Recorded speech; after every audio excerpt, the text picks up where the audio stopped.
Hey, what's up, everybody? Today we're going to be talking about the give and take. We're going to be talking about you can't have your cake and eat it too when it comes to your home sale.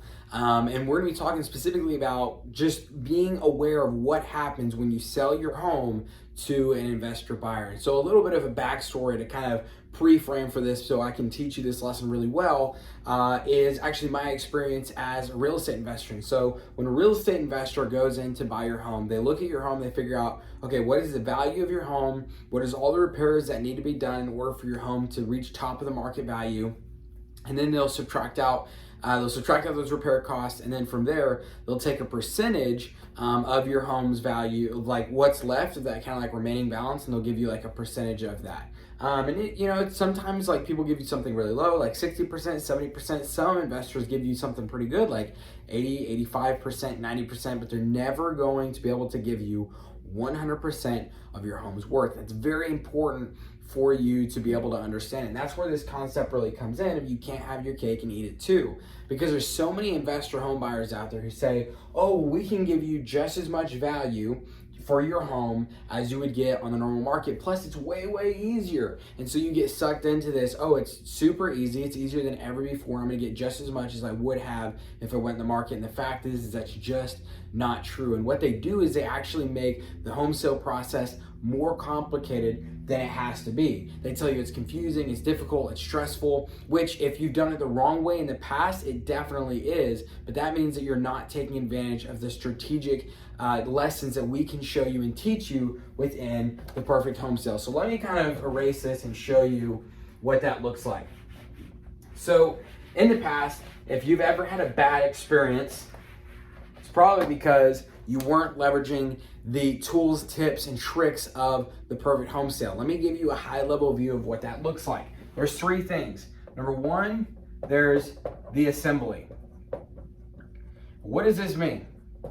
This means you are going to simply assemble a team and a process together that's going to be able to get your home sold in the best way possible, okay?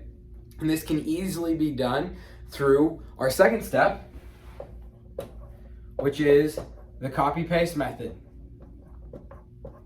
And this is where you take proven methods, proven strategies, okay?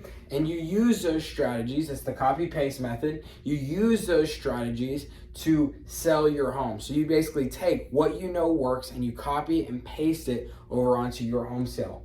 Okay, and so that's what questions do I ask a real estate agent when I'm interviewing to make sure that you're working with a good real estate agent. Because if you're working with a bad real estate agent, poor quality real estate agent, it is going to greatly, greatly hurt you. Okay, and so in order for you to be able to get the greatest out of your home sale, you have to have a right team. But you can copy and paste those questions that you can ask to find the right team with the copy and paste method if you find the right person who has the right questions. Another thing is you got to assemble your plan, your process. What am I going to be doing? What is my timeline going to look like? What are all the things that I need to get done from here to there to get me to closing simply and easily? You can usually do that with the copy-paste method. So look around for anybody that has tools and tips. In fact, we actually give homeowners tools, tips, and tricks, as well as resources within our perfect home sale program that they can easily copy and paste to build their assembly, copy and paste to make sure they're doing the right things, to add value to their home on a very low shoestring budget, but things that cost very little, but they increase the perceived value. And so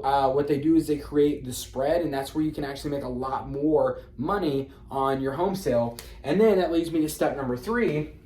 Once you've done everything right, you can then engage the magnet. What I mean by engage the magnet is you're going to basically have a magnetic pull, a magnetic draw to your home because you've assembled the right team, you've assembled the right, the processes and everything like that, so everything's organized and in place and ready to go. You've copy and pasted most of this stuff, so you know that what you're using is actually going to work. By the way, copy and pasting makes everything super simple, super fast, super easy, and then you're going to be able to basically engage the magnet where you're going to draw in the local buyer's market. But what you do when you do that is you're completely changing the game from whenever you're selling to an investor buyer. So an investor buyer is going to look at your home's value. And so let's just say they go, okay, well, your home is worth $200,000. And we see that it needs $10,000 in repair, And so that leaves us at 190,000. Just gonna put 190K, and then let's just say they're like, and then we're gonna take, I don't know, maybe 20% off of that as well. So if you minus another 20%, which is like 38,000, we'll just round to 40,000 to make it easy. They're gonna say, okay, so we'll be able to give you $150,000 for your home. Oh my goodness, like, wait, you're telling me that you're only gonna give me 75% of what my home is worth?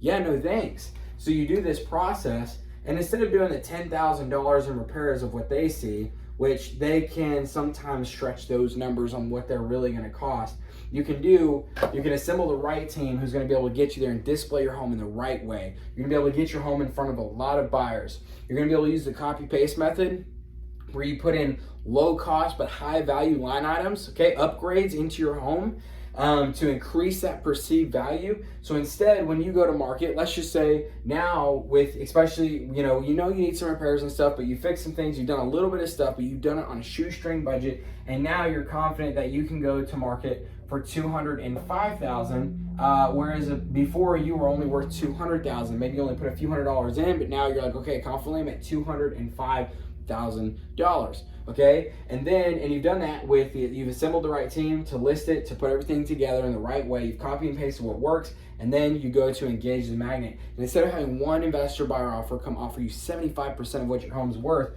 you actually have the first buyer show up.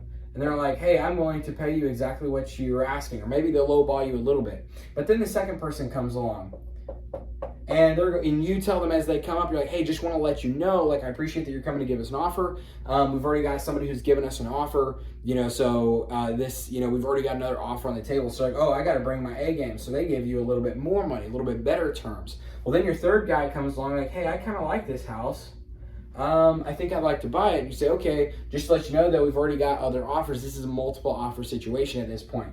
Oh, okay, so you're telling me that I need to bring my A game.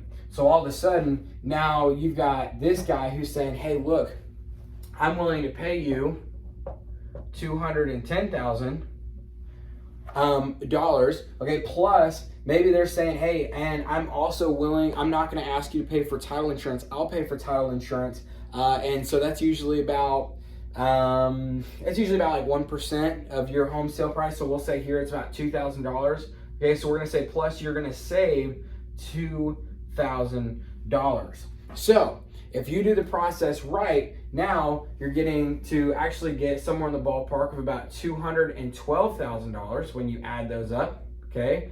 Versus before, if you remember what we had with this investor buyer offer over here, we said that you were going to be sitting around $150,000, okay? So does your home get sold? Yes. Is the process a little bit easier? I'm not going to lie to you. Yes, it is a little bit easier, but you can do this very simply with 3 steps, and then you're going to be able to turn around and make a lot more money. And so you're taking your home, and instead of having a $200,000 house that you're going to end up selling and making $150,000 on, you're going to be able to take a $200,000 house. You might be able to make $212,000. You've increased the value with your low-cost, high-value home upgrades. You've been able to increase the value by doing that, engaging the magnet, up by $12,000 extra dollars. Plus, you're not losing all this equity when you sell to an investor. So, important thing I want you to remember is you cannot have your cake and eat it too.